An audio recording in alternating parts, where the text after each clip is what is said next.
आज की इस वीडियो में हम लोग डिस्कस करने वाले हैं the meaning and importance of occupier. The meaning and importance of occupier under factory act 1948। और ये जो टॉपिक है ये बहुत छोटा टॉपिक है, लेकिन एग्जाम में फ्रिक्वेंटली आता है और इसका चांसेस बहुत है एग्जाम में आने का, राइट। तो ये जो टॉपिक है इसका वेटेज है up to 6 marks. So let's discuss about the meaning and importance of occupier. तो ऑक्यूपायर जो है वो डिफाइन किया गया है फैक्ट्री एक्ट 1948 के अंदर सेक्शन 2 सबसेक्शन एन में। Section 2 subsection N. तो section 2 subsection N defines the term occupier of a factory as the person who has ultimate control over the affairs of the factory, over the affairs of the factory, right। तो section 2N ये कहता है कि जिस बंदे का ultimate control है factory के अफेयर्स के ऊपर, जिस बंदे का अल्टीमेट कंट्रोल है फैक्ट्री के अफेयर्स के ऊपर, इसे हम ऑक्यूपायर कहते हैं। Very simple. तो अगर मैं फार्म की बात करूं, in case of a firm कोई भी इंडिविजुअल मेंबर्स या पार्टनर को, कोई भी इंडिविजुअल मेंबर्स या पार्टनर को हम ऑक्यूपायर कह सकते हैं। In case of a firm, अगर कोई पार्टनरशिप फार्म है और other association of individuals, then in that case any one of the individual partners or members thereof shall be deemed to be the occupier, right।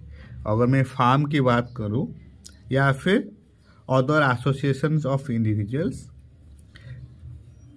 वहां पर क्या होगा ना, कोई भी एक बंदा जो कि इंडिविजुअल पार्टनर है या फिर मेंबर्स, कोई भी एक members shall be deemed to be the occupier, माना लिया जाएगा कि वो है occupier, right। now comes to second point, in case of a company, right। तो अगर मैं कंपनी के बात करूं, इन दैट केस कोई भी डायरेक्टर या सारे डायरेक्टर ये सब ऑक्यूपायर हो सकते हैं, right. In case of a company any one of the director shall be deemed to be the occupier, right. तो कंपनी के अंदर कोई भी डायरेक्टर या फिर सभी डायरेक्टर ऑक्यूपायर हो सकते हैं। Now comes to third important point, in case of a factory which is owned by central government or state government or any local authority। अगर मैं वो फैक्ट्री की बात कर रहा हूँ जो फैक्ट्री को ओन किया गया है सेंट्रल गवर्नमेंट के द्वारा या फिर स्टेट गवर्नमेंट के द्वारा और any local authority, in that case क्या होगा, तो उसके अंदर कोई भी पर्सन अपॉइंटेड किया गया है, फैक्ट्री के अफेयर्स को मैनेज करने के लिए, तो वो क्या है, वो ऑक्यूपायर कहा जाएगा, right. In case of a factory which is own और control by the central government or any state government or any local authority, in that case the person or persons appointed to manage the affairs of the factory by the central government, the state government or such local authority as the case may be shall be deemed to be the occupier। से माना लिया जाएगा कि वो है occupier. अगर कोई factory central government या फिर स्टेट गवर्नमेंट या फिर कोई भी लोकल अथॉरिटी ने ओन किया है, इन दैट केस जो पर्सन अपॉइंट किया गया है to manage the affairs of the factory, तो उसे हम ऑक्यूपायर कह सकते हैं, right. Now comes to number 4 most important. Number 4 most important. In case of a ship,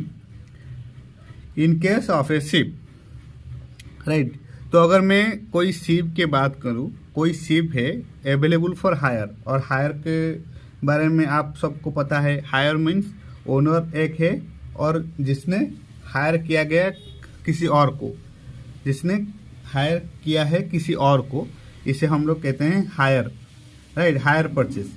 तो in case of a ship, कोई भी शिप है अवेलेबल फॉर हायर, तो उस केस में ऑक्यूपायर कौन होगा ना, ओनर ऑफ द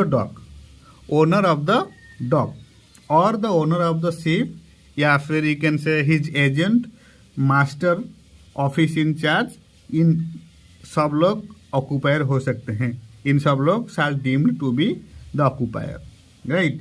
तो in the case of a ship which is being repaired or on which maintenance work is being carried out in a dry dock which is available for hire, जो कि higher के लिए available है, in that case the owner of the dock, पहले तो the owner of the dock हो सकता है, shall be deemed to be the occupier for the purpose of any matter provided for by or under जितने भी section है, like you can say section 6, section 7 और section 7A, या फिर section 7B, section 11 और सेक्शन 12 एक्सेट्रा, और you can say section 17 in so far as it relates to the providing and maintenance of sufficient and suitable lighting in और around the dock.